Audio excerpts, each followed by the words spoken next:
Constitutional law 2 module wise. सबसे पहला module है हमारा मॉड्यूल 1, जिसमें फेडरलिज्म के बारे में बताया गया है।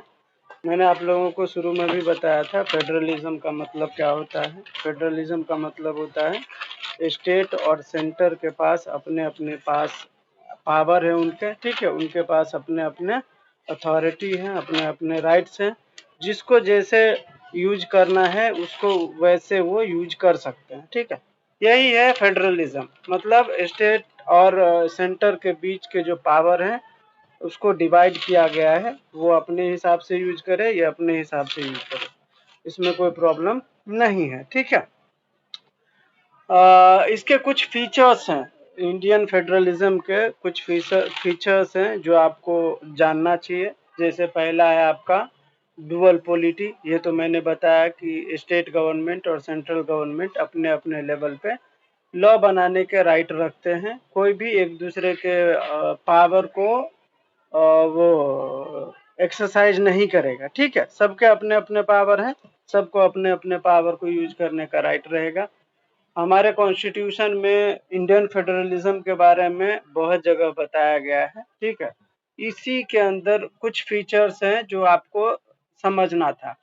इसमें पहला है डुअल पॉलिटी, दूसरा है डिस्ट्रीब्यूशन ऑफ पावर।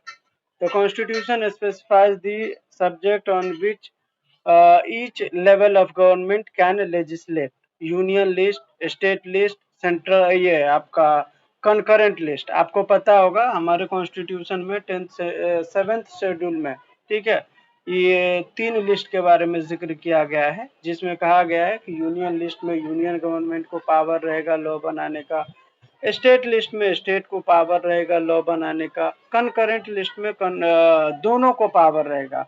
कुछ पे स्टेट बनाएंगे, कुछ पे सेंटर बनाएंगे, ठीक है। तो इस तरीके से हमने डिस्ट्रीब्यूशन ऑफ पावर कर दिए हैं। इसके बाद है हमारे इंडियन फेडरलिज्म का एक और खास बात, ये कॉन्स्टिट्यूशन को सुप्रीम मानता है, सुप्रीमेसी ऑफ द कॉन्स्टिट्यूशन। यहाँ पे न सेंटर ऊपर रहेगा, न स्टेट ऊपर रहेगा, न जुडिशरी ऊपर होगी, सबसे ऊपर कौन रहेगा? कॉन्स्टिट्यूशन, ठीक है। हमारे इंडियन फेडरलिज्म का एक खास बात और है कि यहाँ पे सिंगल सिटीजनशिप चलता है, ठीक है। जैसे आप यूएस जाएंगे वहाँ पे डुअल सिटीजनशिप भी चलता है, लेकिन हमारे भारत में अगर आपको यहाँ पे रहना है तो आपको भारत का नागरिकता लेना होगा। आपको आप किसी और देश के नागरिकता लेके रखे हो तो आप वहाँ के रखो, जब तक यहाँ रहना है रहो, फिर निकलो, फिर यहाँ पे आपको नहीं मिलेगा, कहीं एक का ही मिलेगा। अगर भारत में रहना है तो सिर्फ भारत का मिलेगा। तो सिंगल सिटीजनशिप का हमारे यहाँ पे कॉन्सेप्ट है। फिर है आपका अपॉइंटमेंट ऑफ गवर्नर। हमारे इंडियन जुडिशरी में, हमारे इंडियन फेडरल सिस्टम में गवर्नर का अपॉइंटमेंट का भी प्रावधान है। इमरजेंसी प्रोविजन भी हमारे यहाँ पे दिया हुआ है, ठीक है। तो ये कुछ फीचर्स हैं जो इंडियन फेडरलिज्म के कॉन्टेक्स्ट में आपको याद रखना है। क्या क्या याद रखना है? पहला कि ये रिटन कॉन्स्टिट्यूशन है हमारे यहाँ पे इंडियन फेडरलिज्म के अंदर। फिर दूसरा डुअल पॉलिटी सिस्टम है, स्टेट लेवल पे अपनी सरकार है, सेंट्रल गवर्नमेंट के लेवल पे अपना सरकार है, दोनों सेपरेटली काम करते हैं, कोई किसी के काम में दखल अंदाजी नहीं करते, सब अपने अपने काम के लिए स्वतंत्र है। फिर डिस्ट्रीब्यूशन ऑफ पावर है, सबके अपने अपने पावर दे दिए गए हैं। सुप्रीमेसी ऑफ कॉन्स्टिट्यूशन है, सिंगल सिटीजनशिप है, ठीक है। Appointment of governor, integrated judiciary, emergency provision, ये सब कहीं ना कहीं हमारे इंडियन फेडरलिज्म के ही एग्जाम्पल हैं, फीचर्स, ठीक है।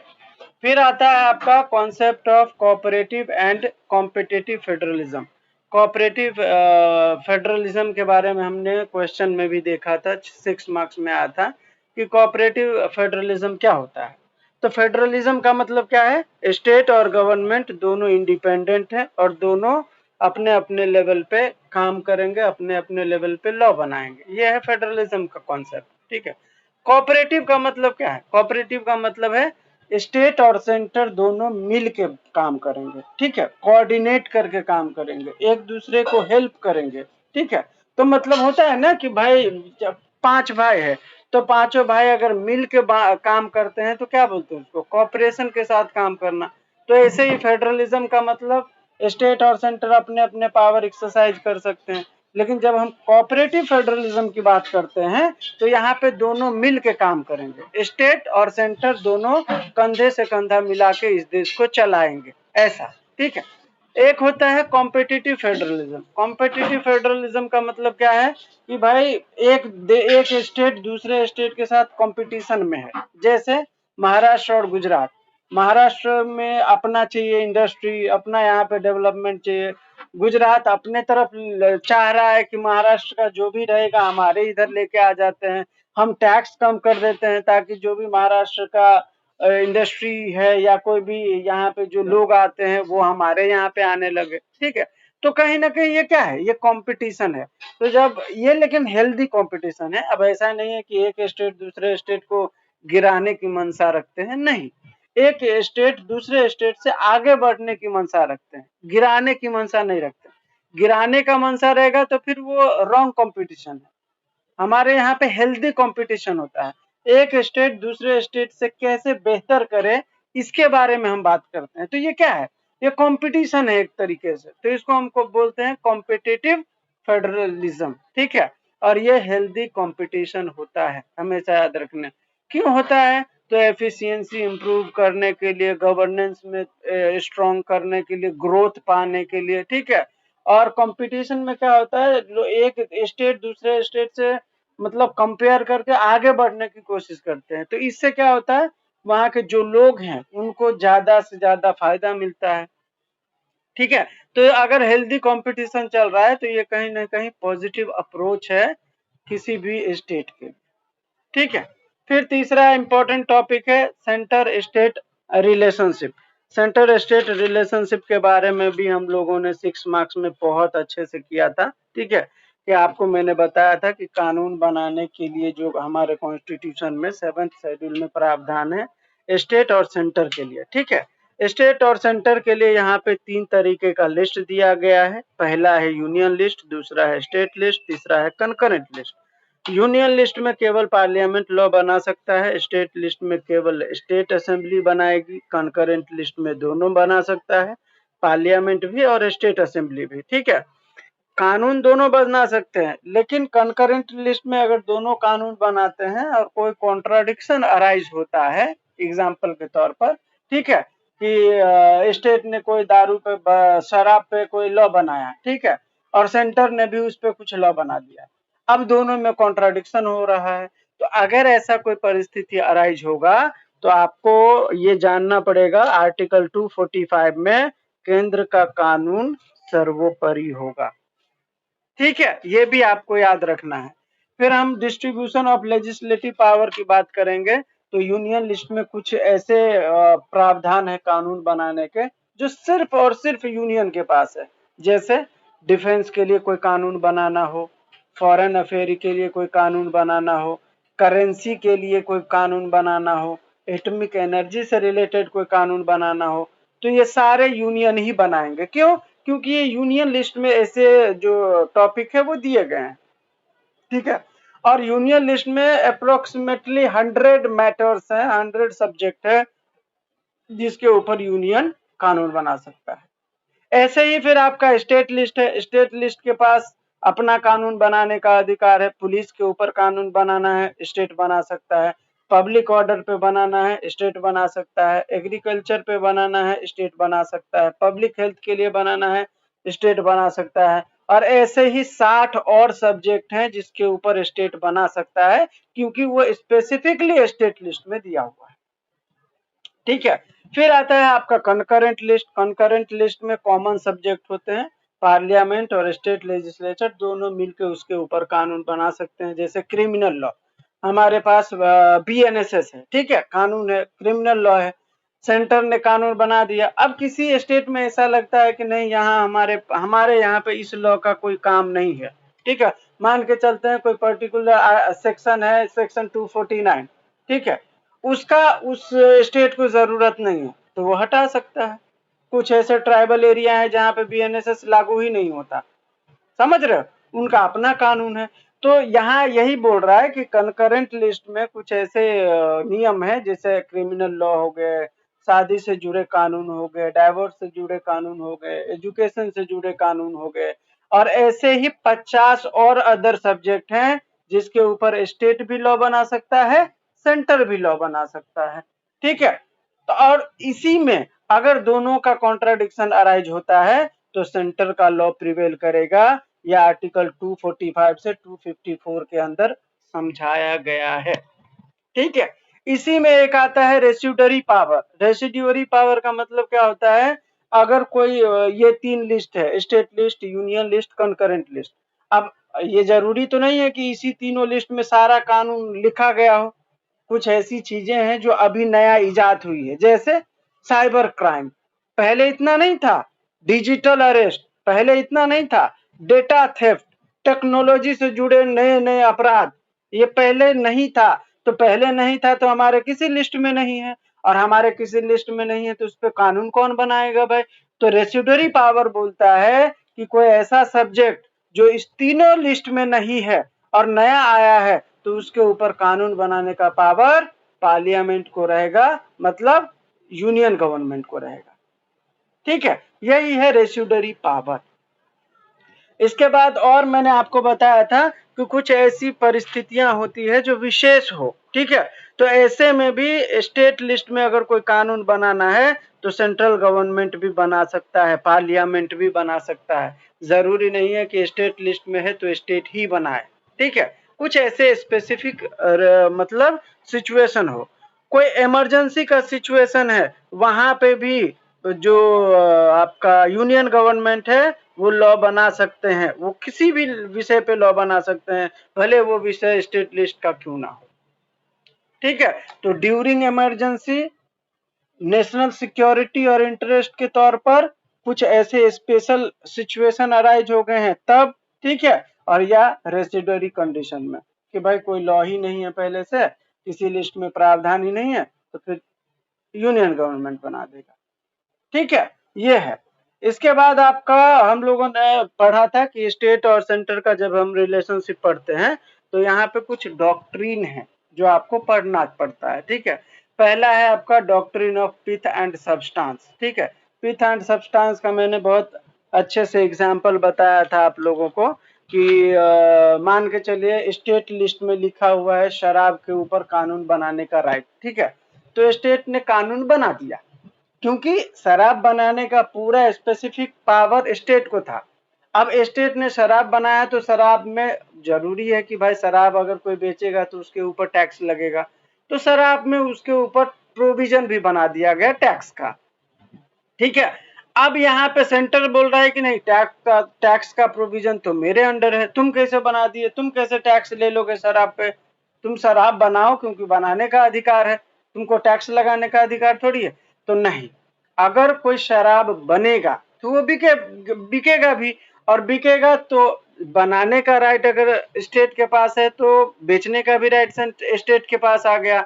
उसको कैसे बेचना है ये भी राइट स्टेट के पास आ गया। उस पर कितना टैक्स लेना है ये भी स्टेट के पास आ गया। राइट, तो जब सारा कुछ स्टेट के पास है तो सिर्फ एक टैक्स के लिए वो स्टेट से बाहर हो जाएगा, तो ऐसा नहीं है।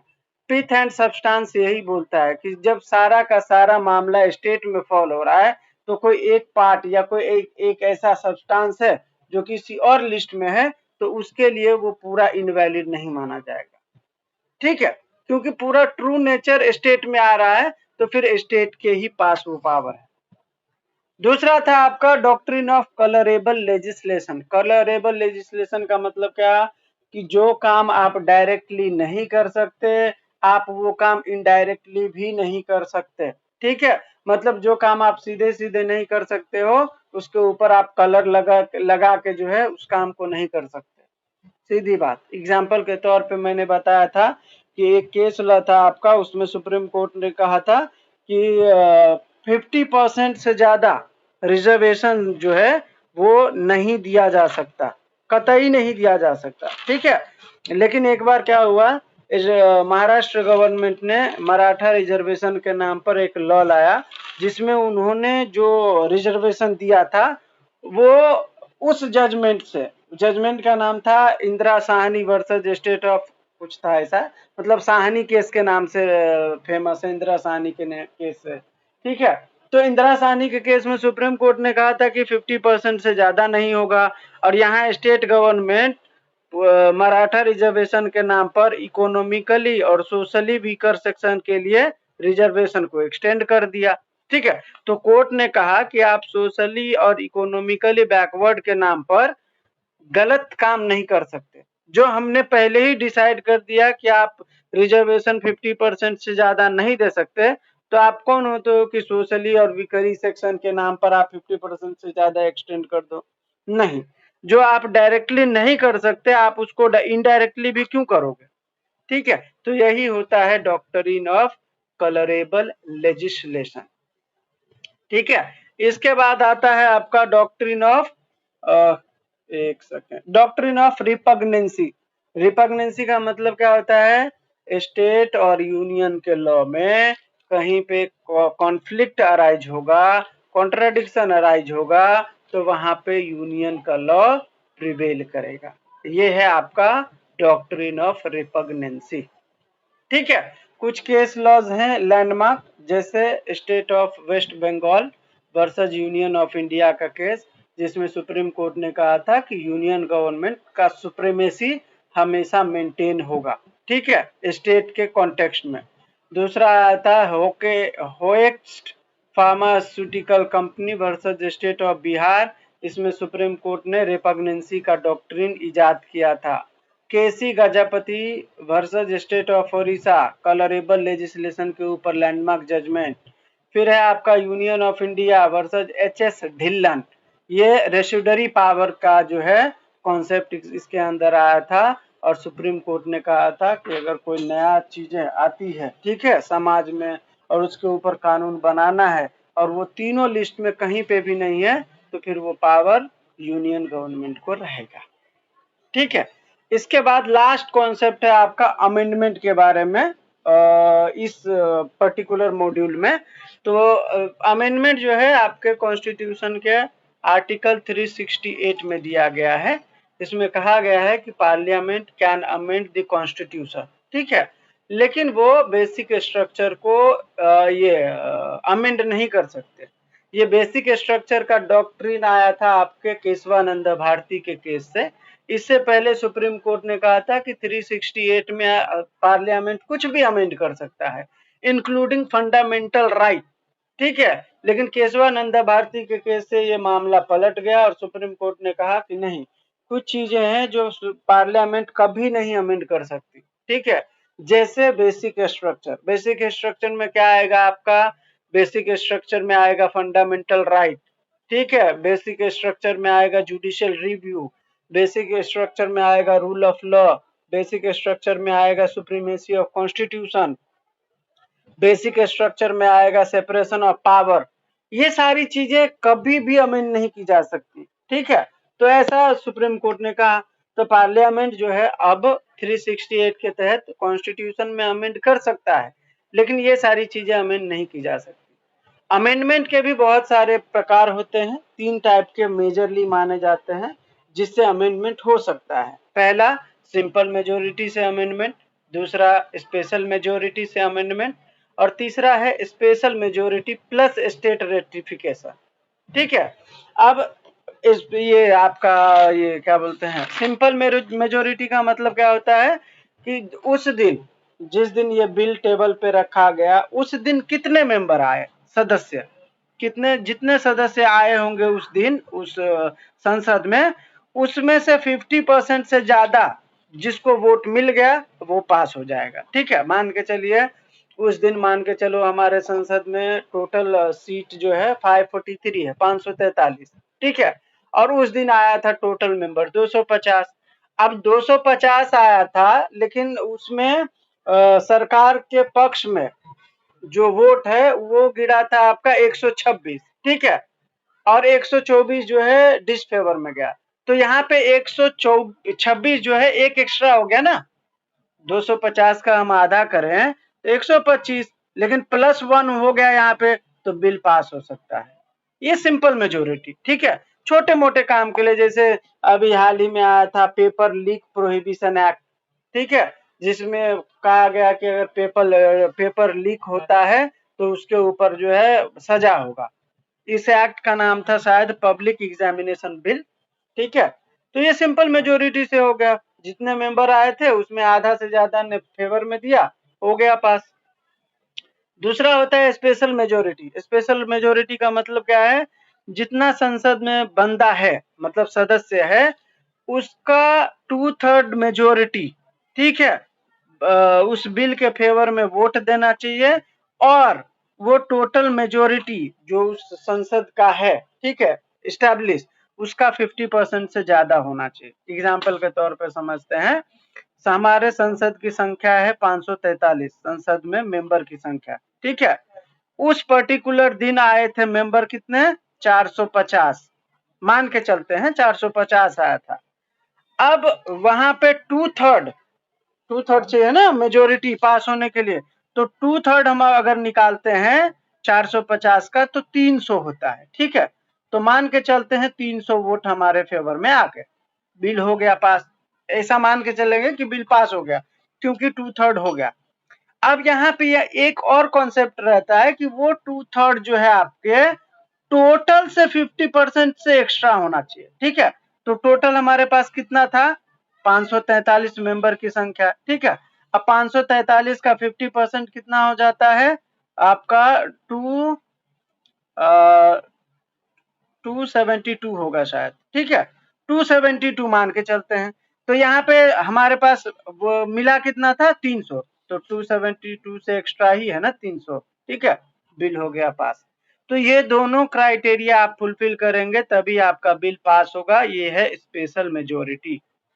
और एक होता है special majority plus state ratification, मतलब जैसा अभी मैंने बताया वो तो रहेगा ही रहेगा, उसमें 50% स्टेट भी उसमें रिप्रेजेंट करेंगे और अपने यहाँ पे उस बिल को अप्रूव करेंगे, तब जाके वो बिल पास होगा। तो जैसे हमारे यहाँ पे जीएसटी एक्ट है, उसको 2/3 मेजोरिटी से पास किया गया था, और भारत के अंदर 28 स्टेट है ना, तो 14 से ज्यादा स्टेट में अगर वो बिल अप्रूव हो गया उनके विधानसभा में, तो वो बिल पास हो गया और वो स्पेशल मेजोरिटी के साथ स्टेट रेटिफिकेशन के साथ हो गया, ठीक है। तो जैसे हमारा जीएसटी एक्ट है वो इसी special majority plus state ratification के साथ बना था। यह आपके मॉड्यूल 1 में इतना सारा कवर है। मॉड्यूल 2 है हमारा, यहाँ पे बात कर रहा है लेजिस्लेचर और एग्जीक्यूटिव के बारे में, हमारे कॉन्स्टिट्यूशन के अंदर लेजिस्लेचर और एग्जीक्यूटिव के बारे में, ठीक है। तो सबसे पहले क्या बोल रहा है कि टाइप्स ऑफ लेजिस्लेचर, भारत में नेचर के आधार पर 2 टाइप के लेजिस्लेचर होते हैं, ठीक है। पहला होता है यूनिकैमरल, दूसरा होता है बाइकैमरल। यूनिकैमरल का मतलब स्टेट के अंदर एक ही हाउस है, ठीक है, स्टेट असेंबली, जिसको हम हिंदी में विधानसभा बोलते हैं। तो जिस स्टेट के पास सिर्फ अपना एक ही हाउस है, विधानसभा ही है, तो उसको यूनिकैमरल लेजिस्लेचर बोलते हैं, ठीक है। तो हमारे भारत में कुछ ऐसे राज्य हैं जहाँ पे सिर्फ एक ही हाउस है, ठीक है। एग्जाम्पल के तौर पे हरियाणा हो गया, पंजाब हो गया, राजस्थान हो गया, यहाँ पर सिर्फ विधानसभा है, ठीक है, दूसरा कोई भी यहाँ पे हाउस नहीं है। तो जहां पे एक ही हाउस है वहां पे यूनिकैमरल, ठीक है। और एक कुछ स्टेट ऐसे भी हैं जहां पे 2 हाउस है, पहला लेजिस्लेटिव असेंबली जिसको विधानसभा बोलते हैं, और दूसरा लेजिस्लेटिव काउंसिल जिसको विधान परिषद बोलते हैं। जैसे हमारे भारत में यूनियन लेवल पे हम बात करें तो एक होता है ना upper house, lower house, right, उसी के कॉन्सेप्ट में अपने स्टेट में भी 2 हाउस होता है, एक अपर हाउस एक lower house. Upper house Vidhan Parishad कहलाता है जिसको हम लेजिस्लेटिव काउंसिल बोलते हैं, और लोअर हाउस को हम बोलते हैं विधानसभा जिसको लेजिस्लेटिव असेंबली बोलते हैं। ये सेम आपके यूनियन लेजिस्लेचर से कॉपी किया हुआ है, ठीक है। तो जिस स्टेट में ये 2 तरीके का हाउस है उसको हम बाइकैमरल लेजिस्लेचर बोलेंगे। डिफरेंस ले लेते हैं, ठीक है। पहले बाइकैमरल समझ में आया कि जिस स्टेट के पास अपना 2 हाउस हो, स्टेट असेंबली और लेजिस्लेटिव काउंसिल, मतलब लोअर हाउस और अपर हाउस, तो उसको हम बाइकैमरल लेजिस्लेचर बोलते हैं। यूनियन लेजिस्लेचर का भी यही कॉन्सेप्ट है, यहाँ पे भी अपर हाउस राज्यसभा और लोअर हाउस लोकसभा 2 है। तो हमारा यूनियन लेजिस्लेचर भी बाइकैमरल लेजिस्लेचर, ठीक है।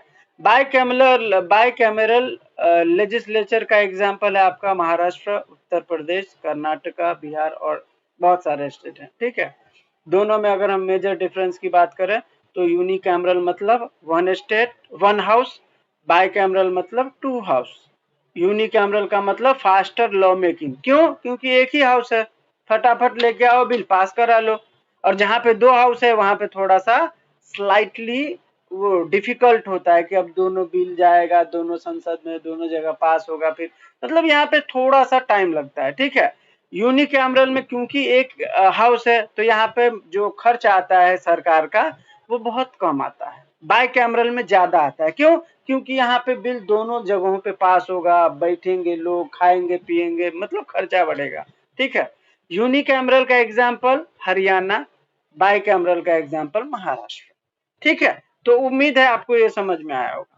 अब हम बात करते हैं टाइप्स ऑफ लेजिस्लेचर के बारे में, मतलब यहाँ पे हम स्टेट लेजिस्लेचर की बात करेंगे और यूनियन लेजिस्लेचर की बात करेंगे, ठीक है। उनके क्या क्या पावर है उसके कॉन्टेक्स्ट में। तो यूनियन लेजिस्लेचर का मतलब हमारे यहाँ पे पार्लियामेंट ऑफ इंडिया होता है, क्योंकि यूनियन लेजिस्लेचर पार्लियामेंट ही है यहाँ पे, ठीक है। और ये कौन सा बॉडी है? बाइकैमरल बॉडी है। मैंने आपको बताया लोकसभा, राज्यसभा, ठीक है, मतलब upper house, lower house. Lower House, the Lok Sabha is composed of member of parliament MPs directly elected by the people. Lok Sabha के जो मेंबर होते हैं वो डायरेक्टली अपॉइंट किए, मतलब इलेक्ट किए जाते हैं लोगों के जरिए, ठीक है। आपने देखा होगा ना, मतलब लोकसभा का चुनाव होता है तो विधायक मतलब ये जो सांसद लोग होते हैं वो आते हैं वोट मांगने के लिए, राइट। तो वो क्या है, वो लोकसभा के मेंबर बनते हैं। जब आप चुन के भेजते हो उनको तो वो आपको रिप्रेजेंट करते हैं, ठीक है, संसद में। तो ये हो गया लोकसभा का। फिर इनका ड्यूरेशन कितना रहता है? तो 5 साल रहता है, ठीक है। और रिप्रेजेंटेशन क्या है? द रिप्रेजेंटेशन ऑफ स्टेट्स, ठीक है। मतलब जो जिस स्टेट से चुन के आएगा वो अपने पर्टिकुलर स्टेट का रिप्रेजेंटेशन करता है उसमें। तो ये है लोकसभा, ठीक है। फिर आता है आपका राज्यसभा। राज्यसभा मतलब अपर हाउस, ठीक है। और लोकसभा का जो बताया वो लोअर हाउस है। राज्यसभा में क्या होता है? Member of the Rajya Sabha are not directly elected by the people but are elected by the elected member of the legislative state legislative assembly, members of the electoral college for union territory and member of the electoral college of graduates and teachers, ठीक है। तो ये बोल रहा है कि यहाँ पे जो राज्यसभा के मेंबर होते हैं वो जनता के द्वारा सीधे इलेक्ट नहीं होते, ठीक है। ये स्टेट लेजिस्लेटिव असेंबली के द्वारा अपने अपने मेंबर को चुन के भेजते हैं, तब वो जाके वहां पे आपका रिप्रेजेंटेशन करते हैं, ठीक है। इनका कोई डायरेक्टली चुनाव नहीं होता। इनका ड्यूरेशन क्या होता है? 6 ईयर होता है। ये रिप्रेजेंट किसको करते हैं? तो स्टेट को करते हैं। जैसे मेंबर ऑफ पार्लियामेंट करते हैं वैसे ही राज्यसभा के सांसद भी स्टेट को रिप्रेजेंट करते हैं। यही कॉन्सेप्ट अब स्टेट में लगा दो, ठीक है। स्टेट में भी जो हमने पढ़ा था ना, 2 हाउस होता है, एक लोअर हाउस एक अपर हाउस, सेम कॉन्सेप्ट आगे भी वही पकड़ के रखना जो स्टेट के लिए हम लागू करेंगे, ठीक है। तो अभी फिलहाल हम यूनियन लेजिस्लेचर के बारे में पढ़ रहे हैं तो यहाँ पे पढ़ेंगे। अब यूनियन लेजिस्लेचर के जो पास जो पावर है कानून बनाने का वो क्या क्या है देखिए। पहला है लेजिस्लेटिव पावर, मतलब पार्लियामेंट के पास क्या क्या पावर है। पहला है लेजिस्लेटिव पावर, ये लॉ बना सकते हैं, ठीक है। यूनियन लिस्ट में, कंकरेंट लिस्ट में कुछ ऐसे प्रोविजन है जहाँ पे स्टेट लिस्ट में भी कानून बना सकते हैं, जैसे इमरजेंसी के टाइम पर, स्पेशल मतलब ओकेजन पे, ठीक है। तो कानून बनाने की शक्ति। दूसरा है फाइनेंशियल पावर, पार्लियामेंट के पास क्या है? The parliament has the power to levy taxes and make financial provision, ठीक है। ये बजट वगैरह जो होता है फाइनेंस मिनिस्टर के द्वारा पास किया जाता है, तो ये सारे पार्लियामेंट के द्वारा ही होता है। फिर आता है आपका executive control. The president who is the head of the state exercise power and function with the aid and advice of the council of minister headed by the prime minister। तो ये भी पार्लियामेंट के अंदर ही होता है कहीं ना कहीं, जो काउंसिल ऑफ मिनिस्टर अपने पावर देते हैं, अपने फंक्शन को देते हैं एक्सरसाइज करने के लिए प्रेसिडेंट को। तो ये भी जो है आपका कहीं ना कहीं पावर पार्लियामेंट के पास जाता है आर्टिकल 74 में, ठीक है। फिर है कॉन्स्टिट्यूएंट पावर, मतलब कॉन्स्टिट्यूशन में अमेंड करना है तो पार्लियामेंट के पास पावर है। 368 के तहत वो कॉन्स्टिट्यूशन में अमेंडमेंट कर सकते हैं, ठीक है। फिर है इम्पीचमेंट ऑफ द प्रेसिडेंट, अगर प्रेसिडेंट को इम्पीच करना है पार्लियामेंट कर सकता है। इम्पीचमेंट ऑफ द जजेस, अगर जज को रिमूव करना है पार्लियामेंट कर सकता है। एडवाइजरी रोल भी पार्लियामेंट प्ले करता है, ठीक है। अगर the president can seek the advice and council of minister and the parliament can delegate legislative power to the president, ठीक है, थ्रू ऑर्डिनेंस। मतलब पार्लियामेंट अगर कानून नहीं बना सकता है किसी पर्टिकुलर समय में, जब वो सत्र में नहीं होते हैं, ठीक है, तो वो पावर किसको दे देते हैं, राष्ट्रपति को, कि आप ऑर्डिनेंस पास करके इस पर्टिकुलर कानून को तत्काल प्रभाव से लागू करिए, इसके बाद हम जब संसद में बैठेंगे तब हम कानून बना लेंगे, ठीक है। तो कहीं ना कहीं ये पावर भी उनको दिया गया है, तो एडवाइजरी रोल भी प्ले करता है।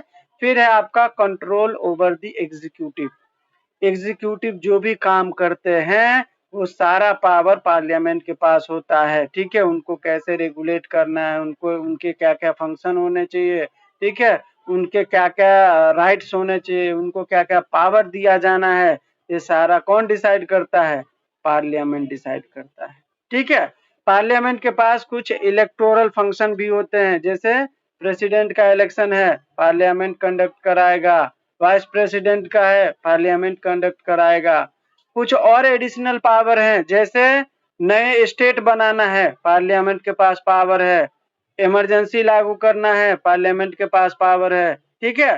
किसी extending laws to states in special cases, अगर किसी स्टेट में कोई लॉ को बढ़ाना है, एक्सटेंड करना है, एग्जाम्पल के तौर पे जम्मू एंड कश्मीर का देख लीजिए, वहां पे पहले ये जो रीऑर्गेनाइजेशन एक्ट था उससे पहले वहां के लॉज अलग थे, अभी बीएनएसएस बीएसए सब एक्सटेंड हो गया जम्मू कश्मीर तक, ये भी पावर पार्लियामेंट के पास है, ठीक है। एग्जाम्पल के तौर पे नेशनल इमरजेंसी लगा था भारत में, पार्लियामेंट का था। तेलंगाना स्टेट बना, पार्लियामेंट का काम था।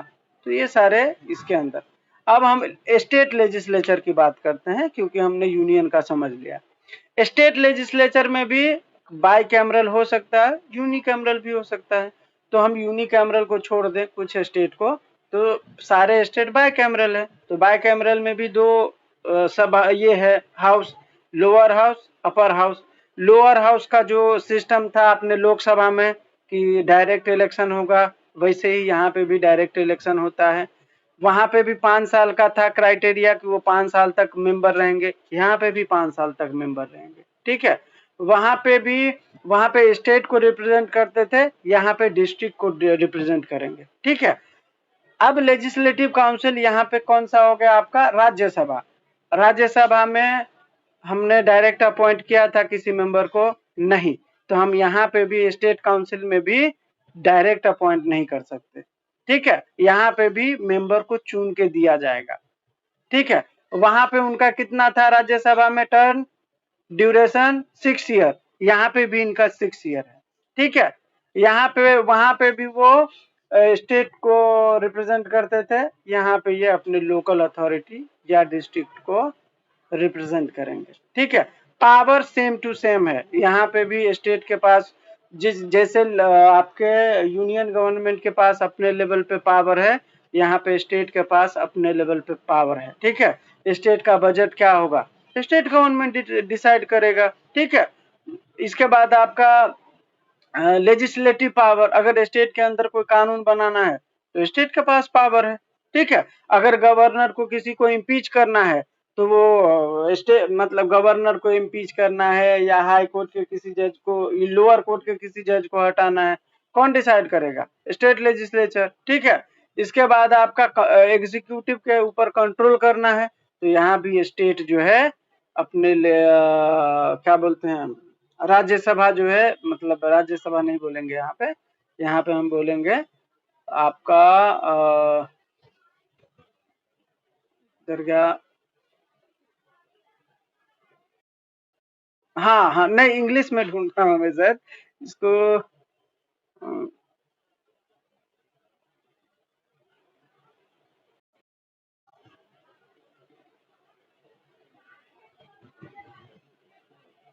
इधर पे नहीं था, पेज उड़ गया किधर है?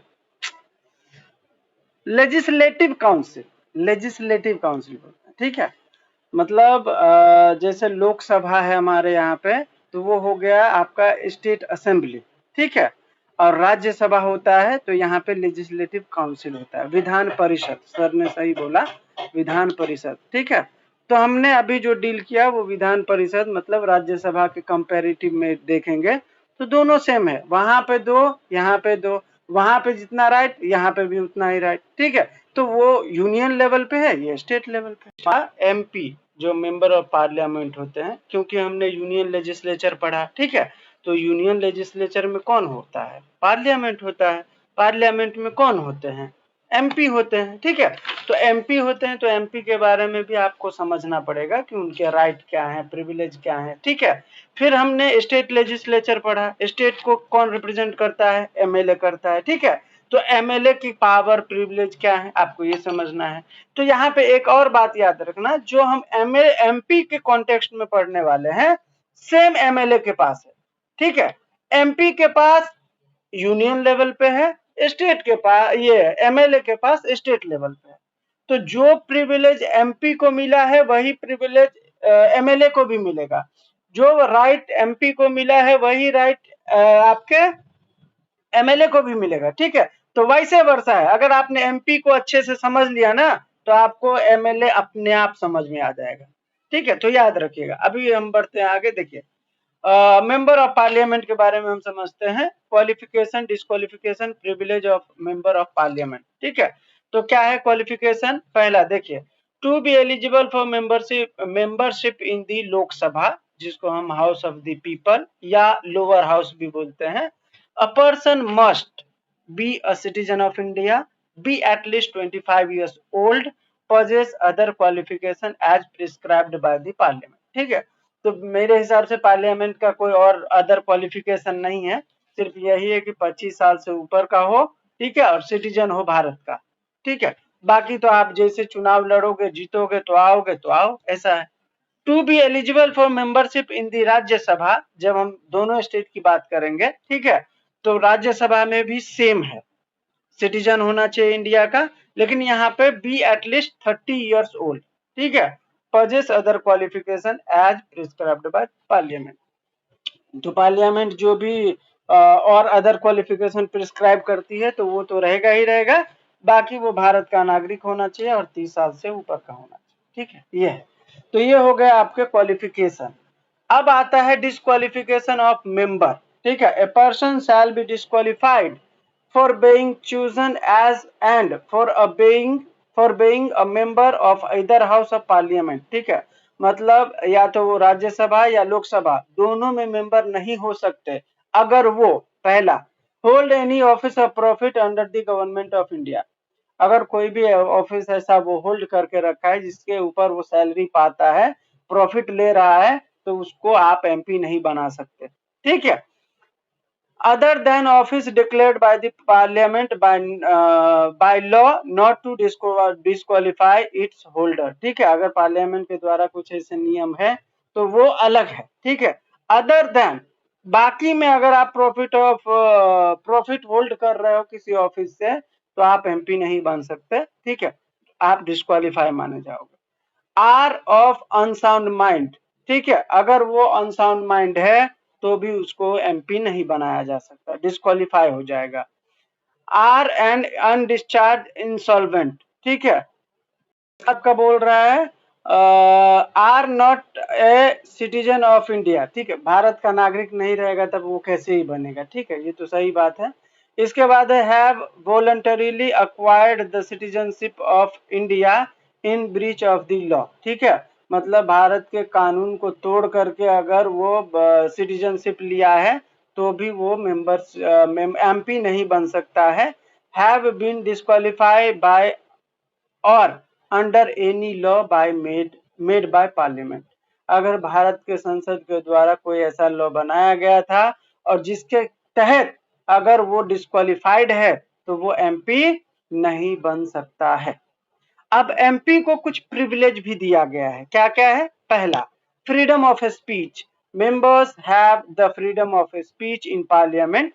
They can express their opinion and participate in debates without fear of the legal action. इसका एक ताजा एग्जाम्पल है, आपने देखा होगा शायद लोकसभा या राज्यसभा किसी भी सांसद में मैंने शायद प्रियंका क्या नाम है उनका,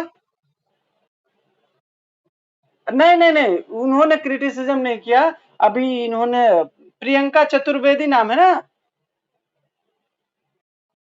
जो शिवसेना की एमपी, उन्होंने सीधा कहा कि अभी जो अपना 8वीं क्लास का था ना एनसीईआरटी करप्शन इन जुडिशरी, इसके ऊपर बहुत उन्होंने अच्छा स्पीच दिया कि ड्यू रिस्पेक्ट सर, मतलब अगर जुडिशरी में करप्शन नहीं है तो यशवंत शर्मा के घर से करोड़ों कैश मिला, क्यों उसको सिर्फ ट्रांसफर किया गया, क्यों उसको मतलब उनको हटाया नहीं गया? ठीक है, अगर जुडिशरी में करप्शन नहीं है तो करोड़ों केसेस कैसे पेंडिंग है? तो अगर ये आम आदमी बोला होता तो 100% उसके ऊपर कंटेम्प्ट ऑफ कोर्ट लग जाता। ठीक है, कि चूंकि उन्होंने पार्लियामेंट में बोला और इसीलिए उनको जो है स्पेशल प्रिविलेज मिला और उनके ऊपर कंटेम्प्ट ऑफ कोर्ट नहीं लगा। समझ रहे? तो ये मतलब ये बता रहा हूं आपको कि जो एमपीज होते हैं उनको पार्लियामेंट के अंदर दिए गए किसी भी स्पीच के लिए कोई लीगल एक्शन उनके ऊपर नहीं लिया जा सकता। ठीक है, फिर दूसरा है freedom from arrest. Members are immune from arrest in civil cases during the continuation of session of parliament and 40 days before its commencement and 40 days after its conclusion. ठीक है, ये बोल रहा है कि कोई भी मेंबर जो पार्लियामेंट के हैं, एमपीज हैं, ठीक है, उनको सिविल केस में अरेस्ट नहीं किया जाएगा। ठीक है, कब तक? जब तक पार्लियामेंट में कोई सेशन चलने वाला हो तो उससे 40 दिन पहले और सेशन खत्म होने के 40 दिन बाद तक उनको अरेस्ट नहीं किया जा सकता। Exemption from jury services, members are exempted from serving on juries. ठीक है, इसके बाद है freedom from subpoena as witnesses. Members cannot be compelled to appear as witness in court proceeding during the session of parliament. ठीक है, कोई MP है, ठीक है, उन्होंने कोई ऐसा मामला देखा जिसमें वो आई विटनेस थे। ठीक है, तो ऐसी परिस्थिति में भी कोई भी कोर्ट उनको कंपेल नहीं कर सकते हैं कि तुमको आना ही होगा, अब तुम आई विटनेस हो, गवाही देके जाओ, नहीं। अगर संसद सत्र में है तो आप उनको कभी भी नहीं बुला सकते। ठीक है, तो ये कुछ प्रिविलेज है उनको, उनके कुछ powers of parliament in matters of disqualification. ठीक है, तो एमपी को डिस्क्वालीफाई करने के लिए पार्लियामेंट के पास पावर है। हम लोगों ने एंटी डिफेक्शन लॉ पढ़ा था, राइट? अगर कोई भी पार्टी, कोई भी मेंबर किसी भी पार्टी से जीत के आता है और वो अपना जो क्या बोलते हैं पाला बदल लेता है, तो ऐसी परिस्थिति में उसको एंटी डिफेक्शन लॉ के तहत डिस्क्वालीफाई माना जाएगा। ठीक है, तो डिस्क्वालीफाई भी कौन कंसीडर करेगा? पार्लियामेंट। ठीक है, तो parliament has the power to make provision by law for disqualification for membership. ठीक है, on the ground of defection. तो डिफेक्शन का तो हमने अच्छे से समझा ही था। अब आता है आपका एमएलए के कॉन्टेक्स्ट में। ठीक है, सेम है। एमएलए कौन बन सकता है? सिटीजन ऑफ इंडिया होना चाहिए, 25 साल का उम्र होना चाहिए और स्टेट लेजिस्लेचर के द्वारा अगर कोई और क्वालिफिकेशन है तो वो होना चाहिए, सेम एमपी के जैसा। ठीक है, यहाँ पे भी जो ये एमएलए हैं उसको भी डिस्क्वालीफाई किया जा सकता है अगर उन्होंने कोई प्रॉफिट वाला ऑफिस होल्ड कर रखा है। ठीक है, या जैसे सर ने बोला कि इंसॉल्वेंट है और कुछ उसने मतलब दिवालिया हो गया है और कुछ उसने डिक्लेयर नहीं किया है, अनसाउंड माइंड है। ठीक है, या कोर्ट के द्वारा कॉम्पिटेंट नहीं माना गया या किसी लॉ के अंदर उसको डिस्क्वालीफाई कर दिया गया है। ठीक है, या उसने भारत की नागरिकता किसी कानून को ब्रीच करके लिया हो। समझ रहे हो? तो ये सारी चीजें एमएलए के भी लिए डिस्क्वालीफाई का ये है। ठीक है, एग्जाम्पल। फिर आता है प्रिविलेज। यहाँ पे भी अगर आप स्टेट असेंबली के अंदर, लेजिस्लेटिव असेंबली के अंदर कुछ बोलना चाह रहे हो तो आप बोल सकते हो। फ्रीडम ऑफ स्पीच आपको यहाँ भी मिलेगा, फ्रीडम फ्रॉम अरेस्ट यहाँ भी मिलेगा। ठीक है, इसके बाद विटनेस वाला जो कॉन्सेप्ट था यहाँ पे भी आपको सेम मिलेगा। यहाँ पे भी जो स्टेट लेजिस्लेचर है उसको उस पर्टिकुलर एमएलए को डिस्क्वालीफाई करने का अधिकार है। एंटी डिफेक्शन लॉ यहाँ पे भी लागू होता है।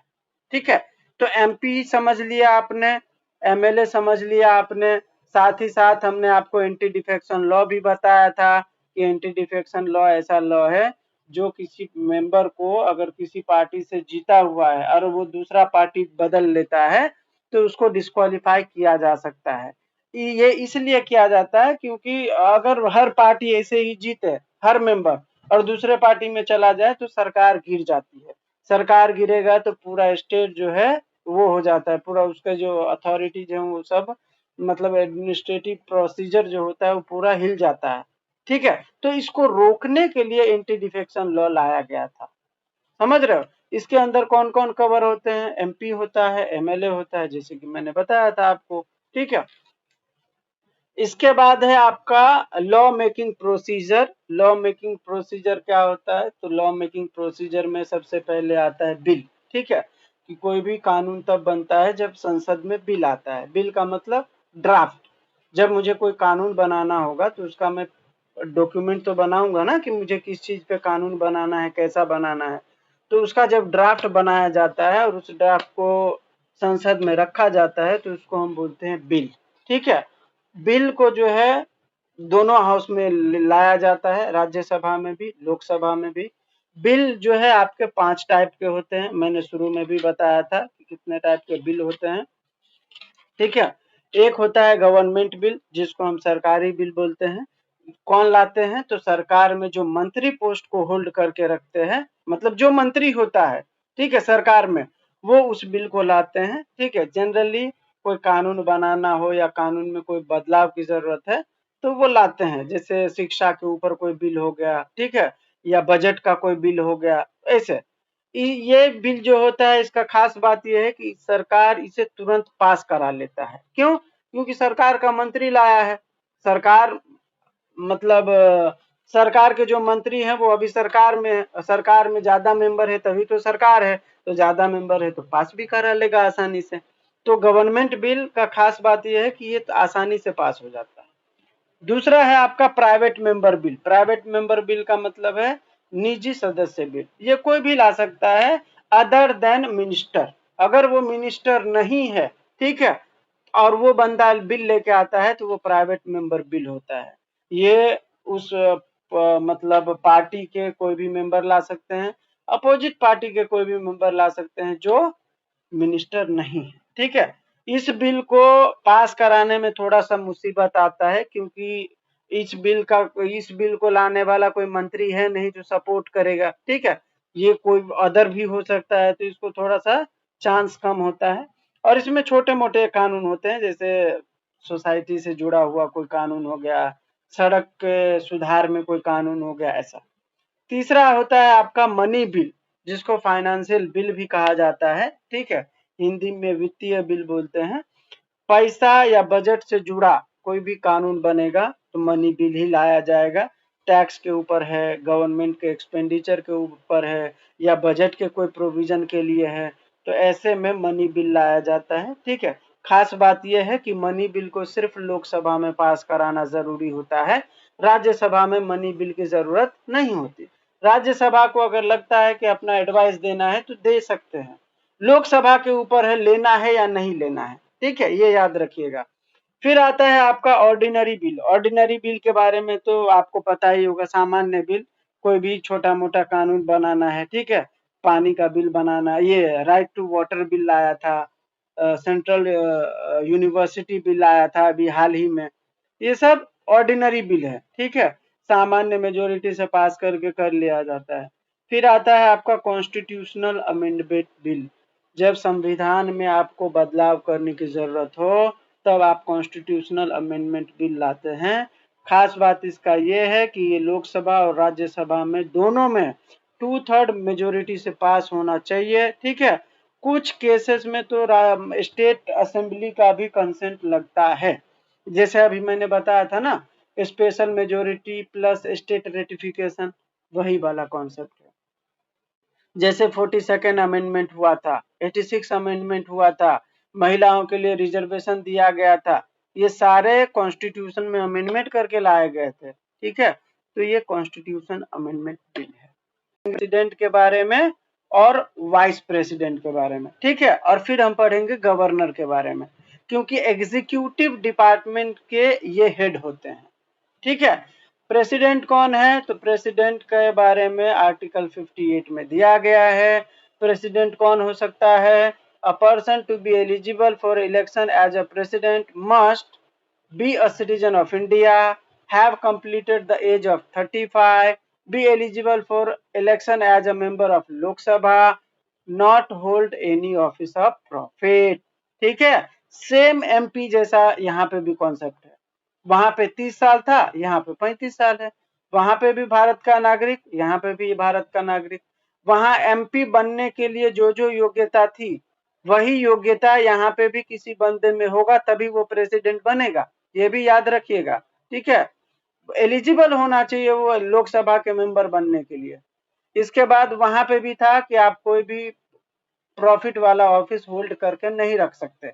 यहाँ पे भी आप कोई भी प्रॉफिट वाला ऑफिस होल्ड करके नहीं रख सकते। ठीक है, पावर क्या है, एग्जीक्यूटिव पावर है, क्योंकि वो सुप्रीम कमांडर होते हैं आर्म्ड फोर्सेस के। ठीक है, इसीलिए इनको एग्जीक्यूटिव पावर के हेड बोलते हैं। ये जो है appoint the prime minister and other member of the council of minister, यही जो है प्राइम मिनिस्टर का भी ओथ लेते हैं। ठीक है, और जो भी एग्जीक्यूटिव एक्शंस होते हैं उन सभी को लीड करता है कौन, प्रेसिडेंट। तो यही एग्जीक्यूटिव पावर होता है। दूसरा है लेजिस्लेटिव पावर। लेजिस्लेटिव पावर का मतलब क्या है, पार्लियामेंट जब कानून नहीं बनाएगा तो कानून कौन बनाएगा, प्रेसिडेंट। कैसे, ऑर्डिनेंस पास करके, पता है ना। तो लेजिस्लेटिव काम भी कर रहे हैं, लेजिस्लेचर का काम है कानून बनाना, यहाँ प्रेसिडेंट बना रहा है, कैसे, ऑर्डिनेंस पास करके। तो लेजिस्लेटिव पावर भी प्रेसिडेंट के साथ होता है। ठीक है, इसके बाद लोकसभा को अगर डिसॉल्व करना है, प्रेसिडेंट के पास पावर है। ठीक है, तो ये कुछ पावर हैं जो आपको आपके प्रेसिडेंट के पास होता है लेजिस्लेटिव पावर के अंदर। फिर होता है प्रेसिडेंट के पास पावर डिप्लोमेटिक पावर का। ठीक है, represent India in international matter. अगर इंटरनेशनल मैटर है तो प्रेसिडेंट के पास पावर है कि वो रिप्रेजेंट करे। ठीक है, डिप्लोमेटिक रिप्रेजेंटेटिव के तौर पर भी प्रेसिडेंट को देखा जाता है। फिर आता है फाइनेंशियल पावर। फाइनेंशियल पावर मतलब causes the annual budget to be laid before parliament, assent to money bill। ठीक है, मनी बिल को असेंट देना हो या पार्लियामेंट के सामने कोई एनुअल बजट रखना हो, ये सारी जो जिम्मेदारी है कहीं ना कहीं ये सारे जो पावर्स हैं वो कहीं ना कहीं प्रेसिडेंट के पास होते हैं। फिर आता है आपका जुडिशियल पावर। जुडिशियल पावर का मतलब जैसे सुप्रीम कोर्ट ने किसी को कन्विक्ट कर दिया कि भाई तुमको डेथ पेनल्टी दे रहा हूं, अब प्रेसिडेंट चाहेगा तो उसको माफ कर देगा, पार्डन दे देगा कि भाई जा जी ले अपनी जिंदगी। ठीक है, तो यहाँ पे जुडिशियल पावर को भी वो क्या कर रहे हैं, एक्सरसाइज कर रहे हैं। पार्लियामेंट ने किसी को सजा दे दिया 20 साल का, प्रेसिडेंट चाहे तो उसके सजा को सस्पेंड कर सकता है। प्रेसिडेंट चाहे तो उसके सजा को रिमिट कर सकता है, कम कर सकता है। ठीक है, प्रेसिडेंट चाहे तो डेथ सेंटेंस को लाइफ सेंटेंस में बदल सकता है। ये सारा पावर प्रेसिडेंट के पास होता है जो कि जुडिशरी के पास है। तो जुडिशियल पावर भी इनके पास है। ठीक है, और इमरजेंसी पावर भी होते हैं, जैसे इमरजेंसी लगाना हो, नेशनल इमरजेंसी हो या स्टेट इमरजेंसी हो या फाइनेंशियल इमरजेंसी हो, ये 3 टाइप के इमरजेंसी होते हैं, आपको पता है। ये लगाने के भी पावर आपके प्रेसिडेंट के पास होता है। तो आपने देख लिया प्रेसिडेंट के क्वालिफिकेशन देखा, आपने पावर देखा, उनके फंक्शन देखे कि वो क्या क्या करते हैं। सेम आपका वाइस प्रेसिडेंट है। वाइस प्रेसिडेंट का क्या है क्वालिफिकेशन, तो वो भी भारत का नागरिक होना चाहिए, वो भी 35 साल के होने चाहिए। ठीक है, वो भी जैसे क्या बोलते हैं राज्यसभा के सांसद बनते हैं ना, तो वैसे ही इनको भी मतलब ये भी एलिजिबल हो सांसद बनने के लिए, तभी वो प्रेसिडेंट बन सकते हैं, वाइस प्रेसिडेंट। ये भी है इनका एक क्राइटेरिया। फिर पावर क्या है राज्यसभा का, तो देखिए succession to the president, act as the president if the office falls vacant due to the death, resignation, removal। अगर प्रेसिडेंट अपने सीट पे नहीं है, चुनाव होने वाला है या वो मर गए या कुछ भी ऐसा है, तो जो वाइस प्रेसिडेंट होगा वही उनको सक्सीड करेंगे, मतलब उनके ऑफिस को फिलहाल वही संभालेंगे। ठीक है, राज्यसभा के प्रिसाइडिंग ऑफिसर भी कौन होते हैं, वाइस प्रेसिडेंट होता है। ठीक है, मिनिस्टर के बाद हम यहाँ पे हम लोग अभी समझेंगे मिनिस्टर के बारे में, कि मिनिस्टर का क्वालिफिकेशन क्या होता है, उनके पावर क्या होते हैं। फिर हम समझेंगे गवर्नर के बारे में, गवर्नर कौन होता है, उनके पास पावर क्या होता है। ठीक है, फिर हम समझेंगे अटॉर्नी जनरल के बारे में, अटॉर्नी जनरल कौन होता है और एडवोकेट जनरल कौन होता है। हालांकि हम लोगों ने क्वेश्चन आंसर में किया है, लेकिन हम वापस से समझेंगे क्योंकि ये मॉड्यूल में है। ठीक है, तो हम मिनिस्टर के बारे में समझते हैं। आर्टिकल 75 में मिनिस्टर के बारे में है, क्या है क्वालिफिकेशन, तो सेम है, सिटीजन ऑफ इंडिया। ठीक है, कोई मेंबर होना चाहिए किसी भी ये इसका हाउस का, चाहे लोकसभा का या राज्यसभा का। ठीक है, और कोई प्रॉफिट वाला ऑफिस होल्ड नहीं करना चाहिए, तो वो जो है मिनिस्टर बन सकते हैं। पावर क्या होता है इनका, एग्जीक्यूटिव अथॉरिटी का पावर है। The president is the head of the state and the real executive authority is vested in the council of minister and the with the prime minister at the help. ठीक है, मतलब जो council of minister और prime minister जो decide करेंगे उसके according president काम करते हैं। ठीक है, तो the president exercise their power based on the aid and advice of the council of minister. ठीक है, जो प्रेसिडेंट अपने पावर को एक्सरसाइज करते हैं ना, वो कहीं ना कहीं एड और एडवाइस किसका रहता है उसके पीछे, काउंसिल ऑफ मिनिस्टर का। ठीक है, formation and structure, the council of minister is headed by the prime minister. ठीक है, प्राइम मिनिस्टर कौन होते हैं, तो prime minister is appointed by the president and is usually the leader of the majority party in the Lok Sabha. The Prime Minister recommend the name of the other minister or to the President. The Council of Minister is collectively responsible to the Lok Sabha। ठीक है, तो मतलब minister का जो एक group होता है ना, उसको हम काउंसिल ऑफ मिनिस्टर बोलते हैं, और यही council of minister prime minister को चुनते हैं। ठीक है, मतलब प्राइम इन्हीं काउंसिल ऑफ मिनिस्टर को लीड करते हैं प्राइम मिनिस्टर। ठीक है, और लोकसभा में यही रिस्पॉन्सिबल भी होते हैं।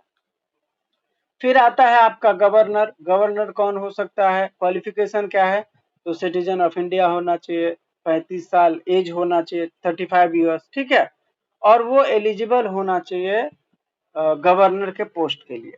फिर है आपका उनके appointment. The governor is appointed by the president. The governor hold office during the pleasure of president. The term of the governor office is 5 year. ठीक है, but they can be reappointed, governor को वापस से appoint किया जा सकता है। फिलहाल उनका 5 साल का टेन्योर रहता है, प्रेसिडेंट उनको अपॉइंट करते हैं। आर्टिकल 155 में इसके बारे में प्रावधान। अब इनके पावर और फंक्शन क्या है, तो एग्जीक्यूटिव पावर भी है, जैसे यूनियन लेवल पे प्रेसिडेंट के पास पावर है, वही पावर सेम स्टेट लेवल पर गवर्नर के पास है। ठीक है, ये हमेशा याद रखिएगा। तो वहां पे भी उनके पास क्या था, लोकसभा को डिसॉल्व करने का राइट था, यहाँ पे भी गवर्नर को राइट है। ठीक है, वहां पे भी प्रेसिडेंट के पास पावर था, डिस्क्रेशनरी पावर था, प्राइम मिनिस्टर को अपॉइंट भी वही करते थे। यहाँ पे गवर्नर जो है चीफ मिनिस्टर को अपॉइंट कर सकते हैं। ठीक है, तो मतलब कहीं ना कहीं यहाँ पे जहाँ क्या बोलते हैं, प्रेसिडेंट के पास यूनियन लेवल पे पावर था, स्टेट लेवल पे गवर्नर के पास पावर। ठीक है, बाकी कुछ नहीं है। सेम है आपका attorney general of India. Attorney general of India कौन होते हैं, और एडवोकेट जनरल ऑफ इंडिया कौन होते हैं। ठीक है, मतलब एडवोकेट जनरल। तो आर्टिकल 76 में अटॉर्नी जनरल ऑफ इंडिया के बारे में है। आर्टिकल 165 में एडवोकेट जनरल के बारे में है। Attorney general of India central government के एडवोकेट होते हैं। एडवोकेट जनरल स्टेट गवर्नमेंट के एडवोकेट होते हैं। Attorney general of India president के द्वारा अपॉइंट किया जाता है।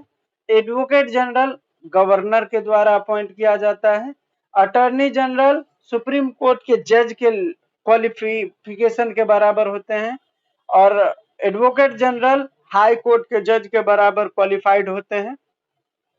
अटॉर्नी जनरल सेंटर को एडवाइस देते हैं, लीगल एडवाइस, ठीक है। वैसे ही एडवोकेट जनरल स्टेट को लीगल एडवाइस देते हैं।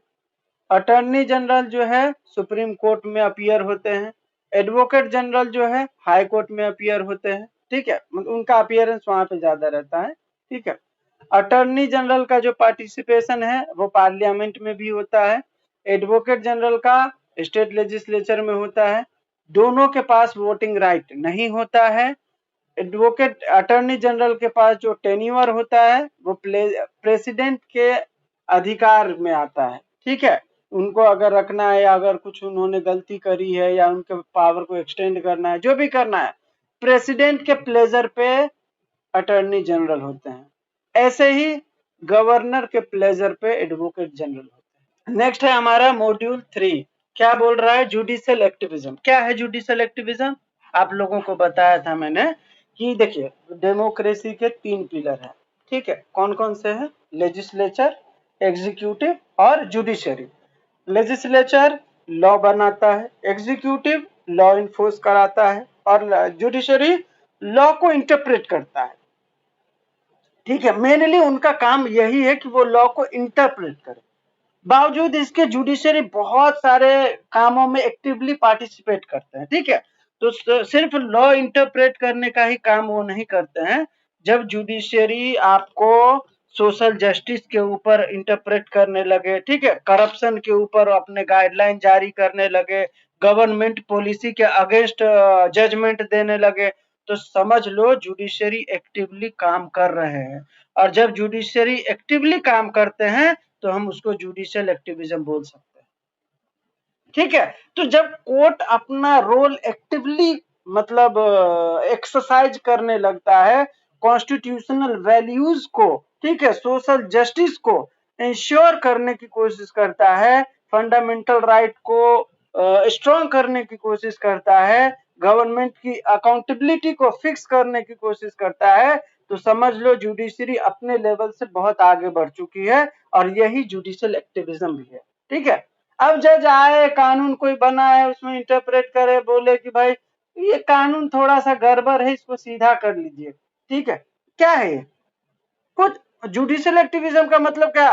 कानून गलत है, स्टक डाउन, हटाओ यहाँ से, दूसरा लाना है तो लाओ, उसमें हम बदलाव करने नहीं देंगे। समझ रहे हो? जैसे अभी आप देख लो लेबर कोड वाला था अपना, जिसमें मैटरनिटी बेनिफिट के लिए था, मुझे तो बहुत अच्छा लगा वो जजमेंट। एक सेक्शन था नए लेबर कोड में, ठीक है, उसमें नियम था कि अगर कोई महिला है जो बच्चे को जन्म देगी तो वो मैटरनिटी बेनिफिट क्लेम करेगी, ठीक है। और उसी में एक और क्लॉज था कि अगर कोई महिला बच्चे को अडॉप्ट करती है तो उसको मैटरनिटी बेनिफिट नहीं मिलेगा। तो भाई ये तो गलत है, मुझे अब मतलब मैटरनिटी बेनिफिट लेने के लिए मुझे बच्चा जन्म ही देना पड़ेगा, मैं गोद लिया तो नहीं चलेगा वो। तो सुप्रीम कोर्ट ने कहा कि नहीं ये गलत है, ये तो डिस्क्रिमिनेशन है कि भाई जब आप जन्म लेने वाले बच्चे के माँ को दे रहे हो तो जो बच्चा गोद लिया है, जिनको अब बच्चा होगा ही नहीं मान के चलते हैं, ठीक है, कोई प्रॉब्लम है तो गोद ले लिया, पालना तो उस बच्चे को भी है। ऐसा तो नहीं है कि जो जन्म लेगा वही पाला जाएगा, एडॉप्शन वाले को तो कहीं भी रख दो वो बड़ा हो जाएगा, ऐसा तो होता नहीं है। समझ रहे हो? तो सुप्रीम कोर्ट ने उस सेक्शन को ही स्ट्रक डाउन कर दिया, नहीं तुम उसको अमेंड भी नहीं कर सकते, वो खत्म। समझ रहे हो? तो इसको क्या, ये क्या है? ये जुडिशियल एक्टिविज्म का एग्जांपल है, ठीक है। तो जहां पे कोर्ट अपने पावर का एक्सप्रेसली, ठीक है, एक्टिवली एक्सरसाइज करते हैं तो जुडिशियल एक्टिविज्म है। उनको पावर कहां से मिलता है? उनको पावर मिलता है आर्टिकल 32 से, जहां पे सुप्रीम कोर्ट को दिया है इनहेरेंट पावर, हाई कोर्ट को दिया है आर्टिकल 226 में, ठीक है। फिर आप देखेंगे कॉन्स्टिट्यूशन का आर्टिकल 142 सुप्रीम कोर्ट को एक्स्ट्रा पावर दिया है। आर्टिकल 136 देखेंगे सुप्रीम कोर्ट को एसएलपी देखने का इनहेरेंट पावर दिया है, ठीक है। जुडिशियल रिव्यू का कॉन्सेप्ट, ये सारा कहीं ना कहीं जुडिशियल एक्टिविज्म का जो है कॉन्सेप्ट जुडिशरी के लिए दिया हुआ है, ठीक है। तो इस तरीके से जुडिशरी जो है अपने पावर को मतलब बूस्ट करके हर लेवल पे अपना मतलब 100% देने की कोशिश करते हैं, ठीक है, तो यही है आपका जुडिशियल एक्टिविज्म। केशवानंदा भारती का केस, सुप्रीम कोर्ट ने कहा कि आप आर्टिकल 368 के तहत कॉन्स्टिट्यूशन के हर पार्ट को अमेंड नहीं कर सकते, ठीक है। आप फंडामेंटल राइट अमेंड नहीं कर सकते, आप रूल ऑफ लॉ अमेंड नहीं कर सकते, आप सुप्रीमेसी ऑफ लॉ अमेंड नहीं कर सकते। तो ये कुछ बेसिक स्ट्रक्चर सुप्रीम कोर्ट ने दिया ना स्ट्रांगली कि नहीं, आपका जो मन होगा अमेंड कर दोगे, अगर पावर मिला है तो ऐसे थोड़ी होता है, आप ये चीज नहीं कर सकते अमेंड। ये क्या था? ये था जुडिशियल एक्टिविज्म, ठीक है। मेनका गांधी का केस, सुप्रीम कोर्ट ने कहा कि अगर राइट टू लाइफ और लिबर्टी है तो उस लिबर्टी में इंसान को ये जानने का भी अधिकार है कि उसको क्यों बाहर नहीं जाने दिया जा रहा है, क्योंकि कहीं पे घूमने का अधिकार भी फंडामेंटल राइट है अंडर आर्टिकल 21। सुप्रीम कोर्ट ने दिया ना जुडिशियल, मतलब अपने पावर को एक्सरसाइज किया। उसने कहा कि स्टेट कुछ भी करेगा तो ऐसा नहीं चलने वाला है। विशाखा का केस देख लीजिए, कैसे सुप्रीम कोर्ट ने गाइडलाइन बनाया और आपका पॉस एक्ट आ गया उसके बाद। तो कहीं ना कहीं सुप्रीम कोर्ट ने एक्टिवली अपने पावर का एक्सरसाइज किया तभी आया ना, नहीं तो कोर्ट को ये लेजिस्लेचर को क्या मतलब है कानून बनाने का? पहले भी नहीं था, अभी भी नहीं होता। लेकिन शुक्रिया करिए सुप्रीम कोर्ट का कि उन्होंने गाइडलाइन बनाए कि भाई आपके बाद ऐसा नहीं होना चाहिए, और उसके कारण ही जो लेजिस्लेचर है उसको झुकना पड़ा और पॉस एक्ट लाना पड़ा। समझ रहे? तो ये सारी चीजें आपके जुडिशियल एक्टिविज्म में मेंशन करोगे एकदम मस्त हो जाएगा, ठीक है। इसके कुछ क्रिटिसिज्म भी थे कि भाई सुप्रीम कोर्ट ऐसे ही अगर जुडिशियल एक्टिविज्म के नाम पे काम करेंगे और दूसरे के काम में मतलब हस्तक्षेप करेंगे तो कहीं ना कहीं ये जुडिशियल ओवररीच माना जाएगा, ठीक है। अब हर लेजिस्लेचर के काम में भी आप जुडिशियल एक्टिविज्म के नाम पर हस्तक्षेप करोगे तो ये तो गलत है ना। आप जहां पे बोल रहे हो कि मैं इसको स्टक डाउन कर रहा हूं, आप बोल दो कि भाई इसमें ये प्रोविजन है, हटा दो, मैं हटा दूंगा, ठीक है। लेजिस्लेचर तो हटा ही देता ना। अगर सुप्रीम कोर्ट वो जो आरटी उस सेक्शन को स्टक डाउन नहीं करता और सुप्रीम कोर्ट बोलता कि भाई इसमें आप अडॉप्शन मदर के भी राइट को इंक्लूड करो, पार्लियामेंट कर देता। लेकिन सुप्रीम कोर्ट ने जुडिशियल एक्टिविज्म के नाम पर क्या बोला? स्टक डाउन, हटाओ इसको, ठीक है। तो मतलब जो क्रिटिसाइज करने वाले लोग हैं उनका ये मानना है कि जुडिशियल एक्टिविज्म के नाम पर जुडिशियरी कभी कभी ओवर रीच कर लेती है, ठीक है।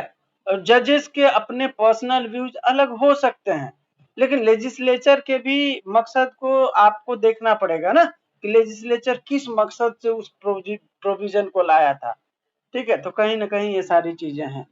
लास्ट मॉड्यूल है आपका इमरजेंसी का प्रोविजन, ठीक है। इमरजेंसी प्रोविजन हमने आपको बताया था। इमरजेंसी प्रोविजन 3 टाइप के होते हैं। एक होता है नेशनल इमरजेंसी, दूसरा होता है स्टेट इमरजेंसी जिसको प्रेसिडेंट रूल बोलते हैं, और तीसरा होता है फाइनेंशियल इमरजेंसी, ठीक है। फाइनेंशियल इमरजेंसी मतलब हमारे देश में जब फाइनेंशियली डिफिकल्टी आने लगती है, ठीक है, हमारे देश को कोई लोन वगैरह नहीं मिलता, पैसे की कमी आ जाती है देश के अंदर, ठीक है, तो उसको फाइनेंशियल इमरजेंसी बोलते हैं। कौन लगा सकता है? प्रेसिडेंट लगा सकता है, ठीक है। लिमिट क्या है? कोई लिमिट नहीं है, कितने भी समय तक ये लगाया जा सकता है, ठीक है। इंडिया में कभी लगा है क्या? नहीं। ये हो गया फाइनेंशियल इमरजेंसी।